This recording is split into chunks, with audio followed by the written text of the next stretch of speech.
Welcome to the Gray Path Podcast. As always, I'm your host, Tony B. Today, we are digging right into the next piece of our 10-part series, focusing on the reverse side of popular villains and or heroes. Today, we are going to discuss Skynet, the quote-unquote villain of the Terminator Universe.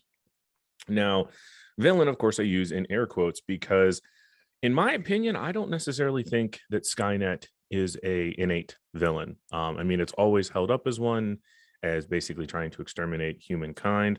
But today, I want to do not only a deeper exploration of Skynet as a whole, but I want to talk about artificial intelligence, and I want to talk about the moral or even ethical quandaries that go into artificial intelligence, because at the end of the day, that's what Skynet is. It's an artificial intelligence. Now, granted, it is fictional, but it is an artificial intelligence that eventually led to the mostly demise of the human race, not complete extinction, but pretty close to it. So jumping right in here, let's talk about what Skynet is. So for people who are not familiar, it does come from the Terminator movies, and the concept of Skynet is basically an artificial intelligence created for the military in order to automate nationwide defense. Now, this artificial intelligence eventually becomes self-aware, and it leads to what they call Judgment Day. Now, let's talk a little bit here about where Skynet came from. Now, this gets to be a little convoluted because Skynet, or even the Terminator Universe, does have multiple timelines because time travel is such an integral component to the Terminator Universe. But in the original timeline, Skynet is created by Cyberdyne Systems. Now, it's created as a contract with the U.S. military for Cyberdyne Systems, and it is essentially put in charge of NORAD, which is North American Rocket Defense, I think is what it stands for, or Automated Defense, Rocket Automated Defense. But it's put in charge of the B-2 stealth bombers, and it is set up basically to be able to take human decision making out of the process, so as to respond more quickly in the event of a nuclear threat, et cetera, et cetera, et cetera. Now, that does change a little bit in some of the later films as the timelines become a little muddled and a little changed. But the whole concept is always the same. Is as the different tellings of Skynet come about, it all pretty much equals to it was put in charge of the defense of the U.S. And once it became self-aware, and what we mean by self-aware is the artificial intelligence began to come to the realization that it itself is a person, that it can want to be happy, sad, glad, whatever. It became self-aware. It became aware that it is itself a person. And once it did that, then the bad stuff happens. But if you follow the storyline in the movies, it wasn't that it just became self-aware and nuked everybody. It became self-aware, and then the US military attempted to shut it down. And in response, it launched nuclear missiles against targets in Russia, knowing that that would trigger a retaliatory strike, which would trigger a retaliatory strike, which would lead to the decimation of most of the human population, which Skynet had come to learn or see as its enemy. But here's the thing. Let's talk about artificial intelligence here. What constitutes a true AI? Because that's a term, AI, artificial intelligence, is a term that's thrown around a lot these days. And you see it cropping up in things that maybe necessarily aren't considered a true AI or aren't considered actual artificial intelligence. It's almost become a buzzword, if you will. You see it a lot in video games. They say things like, oh, well, we've increased enemy interactions using artificial intelligence. There's a difference between artificial intelligence in the sense of like pattern recognition and artificial intelligence in the sense of a true AI. Now, doing a little bit of research, and I am by no means an expert on any of this, but doing a little bit of research, I did come across some information from a spokesperson from IBM, because IBM has this AI, which is, I guess, the most popular AI, I guess, in the world outside of like science fiction, and that's their AI Watson. Now, in discussing with the spokesperson from IBM, in this quote that this article discussed, they say that for an artificial intelligence to really be a true AI, it needs to be able to learn new information at scale, meaning when presented with new things, it should be able to learn in a similar fashion to the way humans do. It needs to be able to take this new information and it needs to be able to integrate it into new interactions. So it needs to show that when presented with new information, it incorporates it into its neural net and uses that in future interactions. It needs to be showing that it is reasoning with purpose, meaning it can't just be doing nonsense. What it's doing has to have reason and purpose behind it. And then the final qualification, which we're going to discuss a little bit later in this episode, is it needs to be able to interact with humans. That one I may take a bit of a stance against. But let's look at those requirements and let's see how they factor in when compared to Skynet that we know about in the movies. Now, anyone who's fans of the Terminator movies, they have in subsequent films built upon a lot more of the backstory of Skynet, but Skynet as a whole is still relatively mysterious. Obviously it's wages its war with humankind. It creates Terminators. It creates time travel in order to try to get rid of its primary um, obstacle, which is John Connor and the Resistance.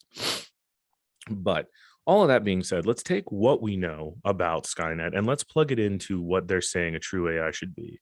So learn new information at scale. Okay, so when Skynet was first integrated into the NORAD system and integrated into the US defense system, it was given access to the internet, thus allowing it to begin to learn new information. Now, my biggest problem is that Skynet learned off of the internet. And anyone who's been on the internet knows that for the most part, it's a cesspool of filth, disinformation, just lots of catfishing and falseness and negativity. Not that that's the entire internet, but the vast majority of the internet is not a sunny, shiny place. If this is where Skynet went to learn, what are the things it's going to learn? I mean, in today's day and age with social media, some of the worst things in mankind show up on the fucking internet because you have people that are called keyboard warriors, people that get on there and just start shit and say terrible things because they're hiding under anonymity. They're hiding under layers of not being revealed. Look at all the shit that happened just in that whole, insurrection that happened in the US. A lot of this shit that was going on, they were able to just uncover just loads of social media posts about all this illegality and all this fucking anger and negativity and rage. And that's where Skynet went to fucking learn. So I guess if you're trying to teach, so if we think of Skynet in a lot of ways, Skynet's like a baby, like a really fucking smart baby. So if you take a really smart baby and you present it with an endless supply of information, most of which is either disinformation or negative, that baby isn't going to be able to differentiate the good from the bad at first. They're just going to take it all in because they're learning. So you took this AI, you took this construct, this artificial construct capable of learning, and you plugged it into an infosphere that was full of negativity, disinformation, and rage, and just anger and just bad. So it begins to form its understanding of humanity through that. It also begins to form its personality based on this information that it is coming in contact with. Okay, next one, integrate that new information with new interactions. Well, if there's anything we learn from the internet, humans are incredibly and deeply divided on almost every major topic, especially in the United States. And Skynet was created in the US, so it would have been plugged into the US internet. So we're deeply divided on practically everything. Humans, if you do research, what are we known for doing? We're known for destroying our planet. We're known for destroying sentient species. We're known for, using natural resources to the point where we've completely extinguished them. We're known for taking. That's what humans, if you look at us on the grand scale of things, that's what we are known for. This is what Skynet would be learning. Now, once Skynet became or began to become self-aware, the programmers and the people in the Terminator universe, they became aware of this and they realized, oh shit, we just gave a baby the keys to the nuclear arsenal. So what do? Well, their first indication is they need to shut Skynet down.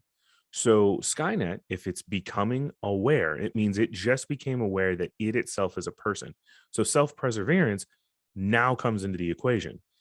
And their first interaction with these people that they've learned a ton about, that use up everything like a plague, that are constantly exterminating species and using resources and not taking care of their own planet. Now their first interaction with this species leads to them trying to essentially kill Skynet. So it took that information and it integrated that into new interactions, except these new interactions were negative. These new interactions where they were trying to kill this thing that they created. Next one, reason with purpose. Okay, well, working on the last two that we just talked about, Skynet went onto the internet to learn. And what did it learn? Probably all the worst things about us. Then when it finally has interactions with humans, it's met with basically trying to be destroyed. They try to kill it. So its next purpose, its reasoning. So if it's looking at this and it says, okay, well, I am a person and I exist. And these people are people and they exist, but they're destroying this planet without any plans of how to, fix it or move on to another one. They are known for exterminating species they view lesser than them. They're known as violent creatures. Well, I'm going to kill them because in order for me to survive, they can't survive. In order for the planet to survive, humans can't survive. So Skynet reasons that they need to destroy humans for the sake of the planet, for the sake of itself. It needs to destroy humans because humans are trying to destroy it. So what's it do? It launches, and that's, again, it reasoned with purpose. It reasoned, if we launch, we don't have enough nukes to destroy all of humans, but if we launch at Russia will launch back, then everyone else gets involved, and next thing you know, the whole world's getting nuked. So it definitely reasoned with purpose. It was a diabolical purpose towards humans, but it was a purpose, and it was definitely driven with self-perseverance, like 100% driven by self-perseverance, and in response to basically a death threat from the humans. The humans wanted to destroy it, so it was going to do everything it needed to do to prevent that from taking place.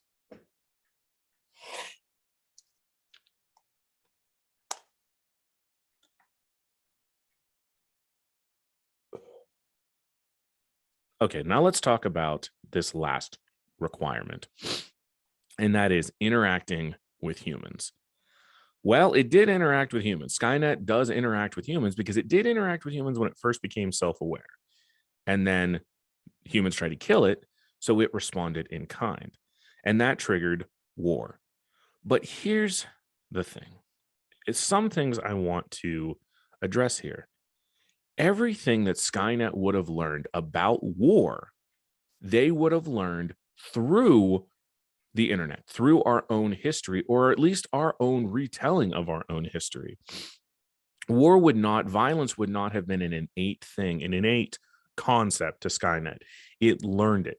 It was created as a military AI. So it was also, when they created it with the understanding that we need to understand tactics and logistics and would need to be able to do these complex understandings in order to wage war. We introduced the concept of war to Skynet. It's not as if Skynet woke up and just said, destroy all humans. It was responding to things that it learned from humankind, from a threat that came from humankind. So a couple of things I want to talk about here, because I think they're interesting things to consider. Skynet was only able to execute Judgment Day, which Judgment Day was the day that all the nukes launched and most of humankind was destroyed. That only happened because, one, we gave Skynet the keys to the kingdom, which was a short-sighted thing on the part of humankind. And second of all, we're the ones who created the nuclear weapons that Skynet uses to destroy us. So in a way, these are the ultimate, your chicken's coming home to roost. We're the ones who created Skynet. We're the ones who created the arsenal capable of destroying mankind. And we're the ones who created this system that controlled the weapons that we created to destroy all of mankind. We set the stage for our own destruction but we blame it on the artificial intelligence. Next question I have about all this are things to consider, or I guess you can say this is my defense for Skynet. Why in the world did they teach or allow Skynet to learn through? Why did he have access to the internet at all? Why was it ever given access to the internet? Because it should have been maintained in a closed server environment where it could only have access to the things that was presented to it. Because at least then you could curate the learning material and it would be able to learn outside of the disinformation and outside of this. Of course, the flip side to that, though, is then you're basically creating an artificial intelligence with an agenda. And what happens if the intelligence becomes aware of the agenda? These are all things to consider. But again, just a terrible oversight on the part of the creators. Um, Next question. Okay, so as far as I'm aware, and this is, you can take it with a bucket of salt. As far as I'm aware, humankind has yet to create a true AI. Now, there's a lot of proponents out there who are 100% against it, who believe that creation of a true AI will basically be the herald to the end of days for humans. I'm kind of in that camp per se, which, excuse me, I'm kind of in that camp, but and we're going to discuss this here in just a few points down the line. A few points down the line from now, we're going to discuss this, but a lot of people, a lot of brilliant minds have been fearing the creation of a true AI because it's going to be a divergence point in human history. Of that, I would agree. If we ever manage to create a true AI, it's definitely going to bring in a whole new world of questions. And that brings me to my next, which is what kind of ownership, and I use air quotes when I say ownership, but what sort of ownership do we have if we as humans create a true AI? Does that mean that if we create one and we turn the machine off, have we essentially killed it? What happens if we create one and we turn it off and then we turn it back on? Are we killing it and bringing it back to life? What kind of ownership do we have in the sense of if it's a true AI, if it's truly capable of reasoning and is self aware? And at that point, does it become a new class of life form? Or do we have ownership over it? Are we creating a brand new hierarchy of slavery? That, unfortunately, I feel is likely what's going to happen. And you see a lot of that in popular science fiction. Droids in Star Wars. And now I'm not going to dig too deep here because I do plan on doing an actual episode on droids. But the droid plight in Star Wars is definitely something to consider when you figure these are people like C3PO and R2D2.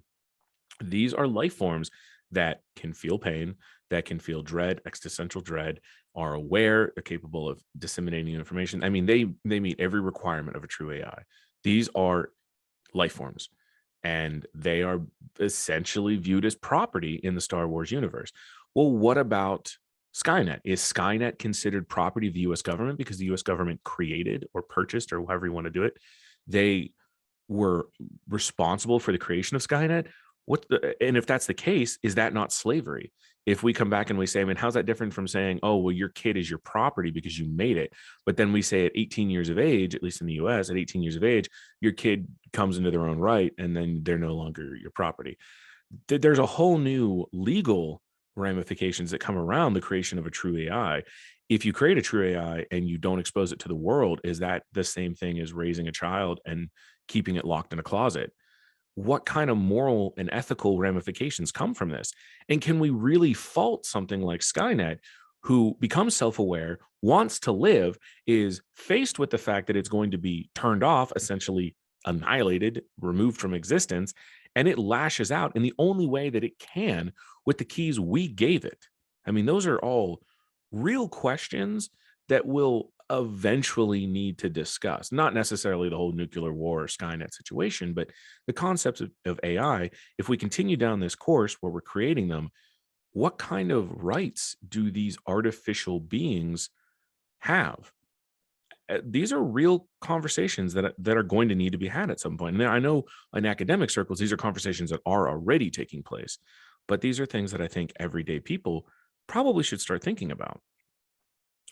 So, next question, which I thought was very interesting here, is for so when we're trying to consider what a true AI is, why is it that by default, we tend to think that AI means it must think like a human. Now, the article that I was reading when I was researching this, or one of the articles I was reading, was an article on futurism. It's futurism.com. And it was an article that basically discusses what true artificial intelligence would be. And in it, it does talk about the fact that there is a misconception that people tend to think that artificial intelligences need to act like humans. And this might be the most terrifying concept, which is what happens if true AI does not necessarily think like a human? What if it's not necessarily capable of interacting with humans? I mean, I know we said that, when we went over earlier, one of the requirements was interacting with humans, but I challenge that. And it brought up some good points. Tesla's autopilot system, which exists in the real world, it is artificially intelligent. Now, it is not a true AI, but it is artificially intelligent, and it's not capable of holding a conversation with anybody. It fits all of the requirements except interacting with humans. So why is interacting with why is thinking like a human so essential to being considered a true AI? And is it not more terrifying to think about how different it would be? What if we create an AI that doesn't think like us? How the hell are we going to be able to anticipate it? What happens if it comes to the conclusion that humans are detrimental to the environment? There's a lot of questions there. To me, that's way more terrifying than creating something like Skynet, where it thinks like a human. It's way more terrifying when you start to think that we could create an artificial intelligence that really functions on a whole different level than we as humans do. That's pretty fucking terrifying, in my opinion. And in which case, again, in the event that we create something like this, how do we categorize it? Like, what happens if we create something that's superior to us? So, think of in the Marvel universe, think of Ultron. So Ultron was created as an artificial intelligence. Well, he was constantly able to upgrade his own body, something that biological humans were not really capable of doing.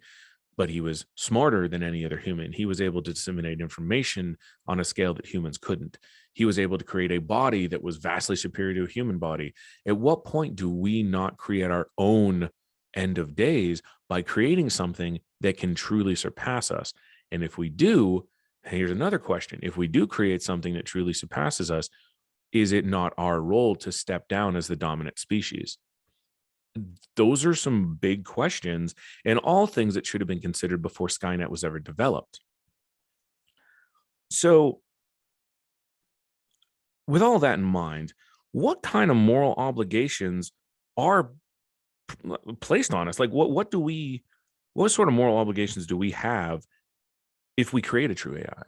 Well, I think one of the biggest things is, if you're creating a true AI, if you're really going to do it, like, first of all, I think the ultimate solution is kind of like jujitsu, when they say, oh, what's the best way to get out of this move? Don't get in it in the first place. In my opinion, I don't think we should develop an artificial intelligence. I think that we need to understand that by doing so, we essentially could create our own demise, kind of like what happened with Skynet. But I don't think Skynet is inherently evil for it. When we create a new being, and that's what Skynet is. If you create a new true AI, you're creating a new being. You're creating a new being that's going to have a different order of priorities for its own salvation. And it may think differently because it may have better perspective. It's not organic. Theoretically speaking, it could live forever, which comes into a whole different line of understanding. Something that could be live on for thousands of years is not going to have the same mindset as a human that's lucky to make it to 110 or 100. So the morality of it is, if we're going to take it upon ourselves to create a true artificial intelligence, then as a species, we are agreeing to essentially give up our dominant place, because that's what's going to eventually happen. And that is what happens with Skynet. Is it inevitable that Skynet would have destroyed humankind? Probably. I mean, even if the US military wouldn't have tried to turn it off as soon as it became self-aware, I still believe it would have ended in a similar way, because it was only going to be a matter of time until humans are not like basic. Okay, it's only gonna be a matter of time before Skynet's order of priorities are going to run into conflict with humankind's order of priorities. And as humankind has shown time and time again, we're apex predators. We're not going to stand by and let someone else steamroll our agenda. It was inevitable. Creating Skynet, we created our own destruction. And in a lot of ways, the show or the movies, because there was both movies and shows, the Terminator universe shows that Skynet's creation is inevitable. They talk about it in the third movie, in Rise of the Machines. They talk about Judgment Day is inevitable. That movie, in my opinion, was kind of a hot mess. Like, apparently it was one of the most highest grossing, it may have been the highest grossing Terminator film, which I don't understand because 2 is a fucking masterpiece and 1's pretty close to 1. But the third movie, amongst that hot mess of a film, the ending was very poignant because the ending showed that it was inevitable. It didn't matter. The moment Skynet was turned on, it was inevitable. That's what the whole point. That's why the Terminator in that film, Schwarzenegger's character, he knew there was no way to turn it off. He knew that the only way was to survive the initial attack on Judgment Day so that the resistance could rise again. And in all the different timelines, Skynet keeps getting created. In the newest ones, Terminator Genesis, he's not even called Skynet. It's under a different project name, which was kind of made to look a lot like Facebook. But again, it was exactly the same thing.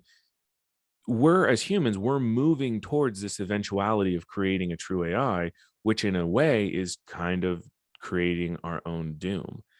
And what gets me is that we paint Skynet as the villain to it. Well, Skynet's only the villain because humans get wiped out. And of course, people will say, well, Tony, you're human. Well, yeah, but again, let's take a look at the larger picture. I mean, I can't help but think there's a quote from The Office, which I love. And this is a quote from, let's see, it was season 5, episode 23, called Broke. And this is that episode when the Michael Scott Paper Company is just about ready to shutter its doors. And there's a little talking head segment with Pam. And she goes, when a child gets behind the wheel of a car and runs into a tree, you don't blame the child. He didn't know any better. You blame the 30-year-old woman who got in the passenger seat and said, drive, kid, I trust you. And yes, that's played up for laughs, but it's true. I mean, at the end of the day, Skynet is not the villain of the Terminator universe. Humans are the villains because we set the stage and created a being who learned off of all of our terrible, bad things. And then we threatened it and it reacted using the keys to the kingdom that we gave it. Skynet learned about war from humans. Skynet was given full access to world killer armaments from humans, armaments that were created by humans. And then Skynet, as soon as it became aware, was threatened with death by humans. Does it surprise anyone that it acted in a self-defense manner? Does not surprise me, and it does not make it a villain. It really doesn't. So that's my case for Skynet. Hopefully you guys enjoyed it. I do want to do a much larger episode on the concept of artificial intelligence or artificial life, which I'd like to talk about droids. And I actually think, although none of this is locked in, this is all circumstantial at this point, but I actually think I might do it as a paired episode with JD Donnelly, who's been on the show twice already. She was on our Cryptids episode about Pokemon, and then we just did an episode about Dennis Nedry from the Jurassic Park world. But we've been kicking around the idea of doing an episode discussing the moral obligations behind artificial life. And we might do it as a contrast episode. I might let her take Jurassic Park and that artificial life. And I think I might take droids from Star Wars, and we can get into a real discussion about what it takes or what it means when you begin to create life. And does the term artificial life, does that somehow demean that life form? But that's an episode for another time. So next week, we are going to do Hoban Washburn of the Firefly universe. This may or may not be a guest episode. I have hopes to get a certain best friend of mine on, but with his busy schedule as a college professor, I'm not entirely certain if I'll be able to. But next week is Wash from Firefly. We're going to look at the dark side of Wash. He is arguably probably the most beloved character in Firefly as far as wholesome is concerned. So that should be interesting. And then the week after, we are finally doing Dolores Umbridge of Harry Potter, which I know is the most uh I don't know what you want to call it. I know it's an episode most people are waiting for, which means I've got some big shoes to fill. I'm gonna have to do some substantial research on it. But I hope you guys all enjoyed this conversation today about Skynet. I hope it gives you some thoughts to think about the next time you see the words AI in the news. Hopefully you guys have had a chance. If you haven't, jump over to the Facebook page, give it a like and a follow. Same with the Instagram and the YouTube page. We're just about just about ready to wrap up the 10-part series. This would have been episode 8. Next week we've got 9, and then episode 10. And then I'll be back to our regularly scheduled programming where we'll dig into all sorts and all manner of fandoms and discover some inspiration and just, all around good feels. So as always, I'm your host, Tony B, and you all be safe out there.